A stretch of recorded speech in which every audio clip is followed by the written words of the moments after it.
عزیزان گرامی، علامہ حلی کہتے ہیں میں پیدل آ رہا تھا، اچانک دیکھا کہ ایک بہت ہی خوبصورت، ایک ایسا باہیبت پر جلال پر نور شخص میرے قریب آیا کہ میں نے دیکھنے کے بعد کہا کہ یہ کوئی ہم جیسا نہیں ہے، اس کے چہرے کا ہیبت و جلال بتا رہا ہے، یہ کوئی عام آدمی نہیں ہے۔ کہا وہ قریب آئے اور آنے کے بعد کہا کہ شیخ اگر میں ہم سفر بنوں پسند کرو گے؟ کہا اگر آپ جیسے کوئی منور ہستی ساتھ میں چلے تو اس سے بڑی میرے لیے کیا سعادت ہوگی۔ کہا جیسے وہ ساتھ چلنے لگے تو جیسے گفتگو شروع ہوئی، علامہ حلی جو کم سنی کے اندر مجتہد بن گئے تھے، 70 برس کے تھے، کہا میں بہت بوڑھا تھا، پوری دنیا تقلید کرتی تھی، کہا میں نے گفتگو جو کی تو مجھے محسوس ہوا کہ لوگ مجھے عالم وقت کہتے ہیں، علم تو اسی کے پاس ہے اور ہمارے پاس ہے ہی کچھ نہیں۔ پتہ نہیں توجہ ہے یا نہیں۔ عزیزان گرامی، علامہ حلی کہتے ہیں میں نے کلام شروع کیا، گفتگو شروع کی، مجھے اندازہ ہوا کہ جو سیکھنا چاہوں آج موقع ہے۔ کہ میں نے سوالات شروع کیے، کہ پہلا سوال کیا کہ یہ مسئلہ کس طرح سے فقہاء نے فتویٰ دیا ہے، اور میرے ذہن کے اندر یہ شبہ ہمیشہ سے رہا کرتا تھا، یہ کسی کتاب کے اندر کہیں آپ کے ذہن میں ہے؟ تو کہا کہ انہوں نے فوراً جواب دیا بھی علامہ حلی کے ذہن میں نہیں یہ کون ہے، کیونکہ امام جس کو چاہتے ہیں وہ سمجھتا ہے کہ یہ کون ہے۔ ابھی تک امام نے آشکار نہیں کیا میں کون ہوں، تو کہا کہ یہ مسئلہ ہے آپ کے ذہن میں؟ کہا ہاں، جب اپنے گھر جاؤ گے نا تو اپنی لائبریری کے اندر جب جاؤ گے، اپنے ہی لائبریری کے اندر جانا، اور جو فلاں قفصہ ہے، امام نے قفصے کا نام لیا، کہ اس میں جب کتابیں گننا شروع کرو گے تو چوتھے شیلف کے اندر 7ویں کتاب کو نکالنا، جب کتاب کھولو گے تو بائیں صفحے کے اوپر سطر گنو گے تو میرے جد امام صادق سے روایت موجود ہے۔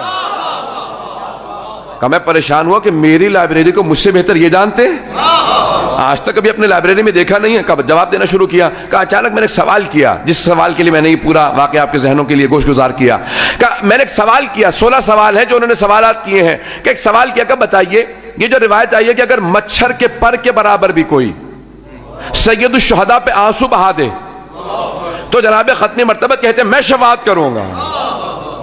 کہ کیوں؟ کہ روایت میں مجھے شک نہیں ہے، میں مانتا ہوں کیونکہ روایت میں نے خود دیکھی ہے، کہ روایت کو مانتا ہوں، لیکن سمجھ میں نہیں آتا گنہگار ہو اگر ایک مچھر کے پر۔ عزیزان گرامی، یہ لائسنس نہیں گناہوں کا، یہ صرف اور صرف میں آپ کے سامنے اجر و ثواب پیش کر رہا ہوں کہ عظمت سید الشہداء واضح ہو جائے۔ اگر میں واضح کر سکوں صرف اس ایک روایت کو آپ کے سامنے، ہم جتنا سمجھ لیں گے ہم یہ سمجھیں گے کہ ابھی تک ہم نہیں سمجھے۔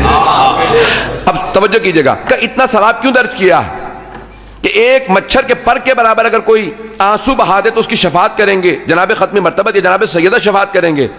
کہا کہ میں تمہیں ایک واقعہ سناتا ہوں، اپنے جواب کے اندر اس واقعے کو لکھ دینا۔ کہ ایک بادشاہ شکار کے لیے گیا اپنے سپاہیوں کے ساتھ، رات کا وقت تھا، سپاہیوں سے بچھڑ گیا، ایک اس نے جنگل کے اندر جھونپڑی دیکھی، فوراً آگے بڑھا، دستک دی، ایک نوجوان باہر نکلا، کہ کیا بات ہے؟ اس نے یہ نہیں بتایا میں بادشاہ ہوں، کہا میں اپنے قافلے سے بچھڑ گیا ہوں، اگر ہو سکے تو مدد کر دو، آج رات کے لیے پناہ دے دو، جنگلی جانور بہت زیادہ ہیں اور کھانے کو کچھ نہیں۔ کہا میں اپنی بوڑھی ماں سے سوال کر لوں۔ اندر گیا، سوال کیا کہ ماں کوئی آدمی ہے کہتا ہے کہ میں قافلے سے بچھڑ گیا ہوں، کہ کوئی بات نہیں پناہ دے دو۔ کہ جب وہ بیٹھا تو اس نے کہا کچھ کھانے کو ہے؟ کہ اماں ہمارے پاس کھانے کو کچھ نہیں ہے، بس ایک گائے ہے، اسی کا دودھ ہم پیتے ہیں، اگر بازار سے کوئی سبزیاں مل جائیں پتے ہم کھا لیتے ہیں۔ کہ نہیں، گائے کو اس کے لیے ذبح کر دو، یہ ہمارا مہمان ہے۔ کہ ذبح کی گائے اور اس کو کھانا کھلا دیا۔ کہ جب وہ چلا گیا تو اس نے کہا کہ دیکھو صبح کا وقت ہو گیا، میں بادشاہ ہوں، میں نے رات بتایا نہیں تھا، اگر کبھی ضرورت پڑے تو میرے پاس آ جانا محل میں فلاں مقام پہ رہتا ہوں۔ چلا گیا، اب کچھ دن بعد ان کے فاقے شروع ہو گئے۔ ماں نے بیٹے سے کہا کہ بیٹا بادشاہ نے کہا تھا اگر کام پڑے تو میرے پاس آنا، جا کے بادشاہ سے سوال کر۔ اب تلاش کرتا ہوا پہنچا، جب شہر آیا محل کے دروازے پہ پہنچا، کہ صرف بادشاہ کو بتا دو کہ ایک مرتبہ جب بادشاہ بچھڑا تھا اپنے قافلے سے تو ہم نے پناہ دی تھی، آج ہم ضرورت مند ہیں۔ بادشاہ نے کہا اندر آنے دو۔ کہ کیا چاہیے؟ کہ جو آپ دے دیجئے عطا کر دیں، آپ بادشاہ ہیں۔ بادشاہ نے اپنے سارے درباریوں سے کہا کہ اس کو کیا دوں، کیا عطا کر دوں؟ ایک نے کہا 100 اشرفیاں دے دیں، دوسرے نے کہا 1000 اشرفیاں دے دیں، ایک نے کہا اپنے تاج کا ہیرا اس کو عطا کر دیجئے، کسی نے کہا تاج عطا کر دیں، مختلف چیزیں کہتے رہے۔ بادشاہ نے کہا تم میں سے کسی نے انصاف نہیں کیا، اس کی کل کائنات وہی گائے تھی۔ بہت سے پہنچ گئے عزیزان گرامی.